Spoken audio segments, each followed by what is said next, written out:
Hello, and thanks for riding with me again.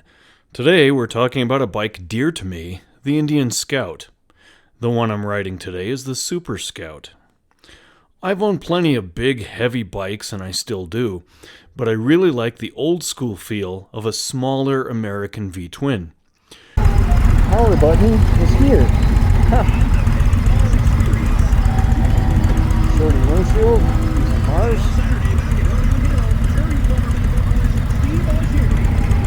105 horsepower, 82 foot-pounds of torque, 6-speed transmission. Clutch is where I like it. When I look at the prices of the big bikes like Harley Ultra Limited or an Indian Pursuit, I just can't bring myself to pay them. I really like powerful bikes under 750 pounds that are easy to do mountain twisties with, as well as crowded Walmart parking lots. The Indian Scout has one of the best water-cooled V-twin engines in the industry, featuring 1250 cc's with 105 horsepower and 82 foot-pounds of torque. That's a decent amount of power in such a compact bike. The Super Scout features a lot of creature comforts that I like too, like keyless ignition, cruise control, GPS syncing for turn-by-turn navigation in the 4-inch display that's only available with the Limited Plus Tech package for more money, touring saddlebags, and a moderate-sized easy-release windshield. I'd still want a properly fitting windshield though. The Scout was Indian's answer to the Harley Sportster when Polaris brought it back to life in 2015. Yes, Polaris bought the Indian name. The only similarities between Indian now and then are in the looks department.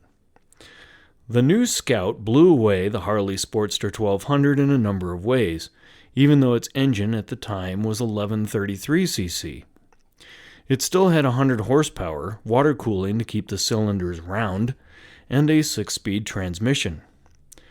Now before you get bent out of shape, I had 2 Sportster 1200 Customs, and I still really like them.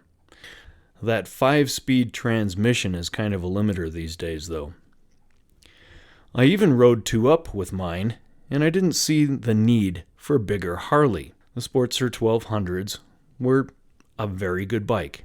The Indian Scout blew them away in performance though, just left them behind.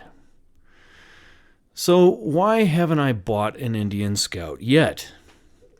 Well, here's what you need to know before you buy one, and a few of these items hold me back. Number 4.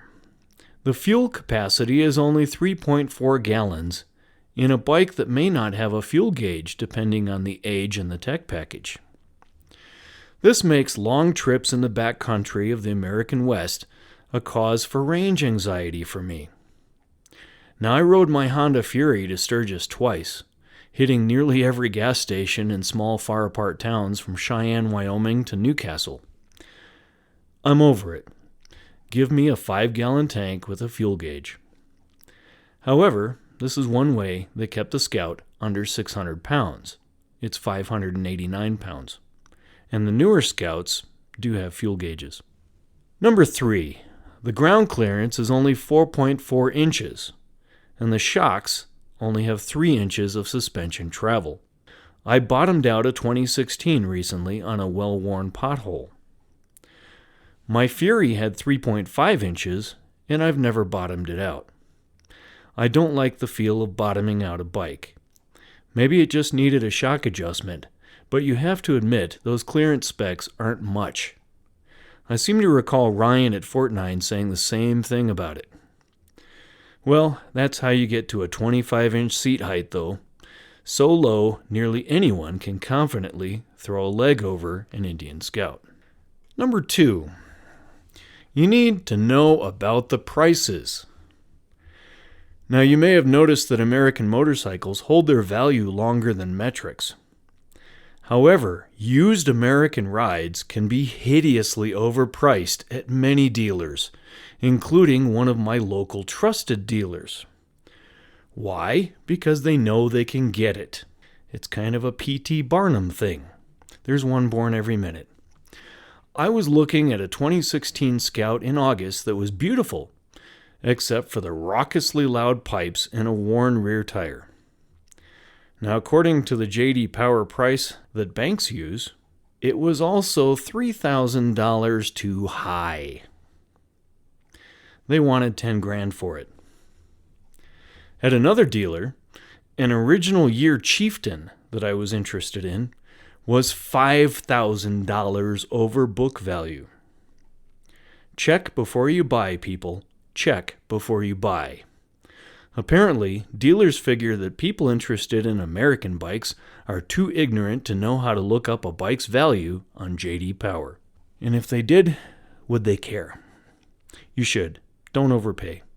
If you are buying used, just know there is a smaller version of the Scout also, the Scout 60. It was sold as a lower priced and slightly lower powered option. Look up what you're buying before you buy it. Here's my number one concern. It is fixable for a price, but my goal in buying a bike is not to chase down its flaws with hundreds of more dollars. At some point, and to comply with Euro 5 emission, no doubt, the Scout went to a 2-into-1 exhaust. I could be wrong, but I'm guessing the catalytic converter goes from the silencer all the way up to the engine. Now, if you are coming from a Harley, you are used to burning your right leg on the exhaust. I'm not.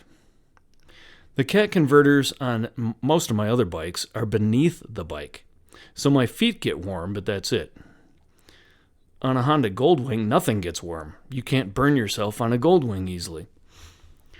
This new Indian Scout needs a cat delete or your right leg will be sweating on any day over 75 degrees. It was very uncomfortable on this test ride. With my left leg cold and my right leg hot, I felt out of balance. So, who is the Scout for? Well, if filling up the tank every 100 miles isn't a big concern to you, you might love it. If your roads in your area are well kept up, you might love it. If you can get one at a decent price, you might not get buyer's remorse when you realize your payments could have been $80 cheaper a month. All those aside, the Scout still has one of the best and most satisfying American engines in the industry, and it handles nicely too.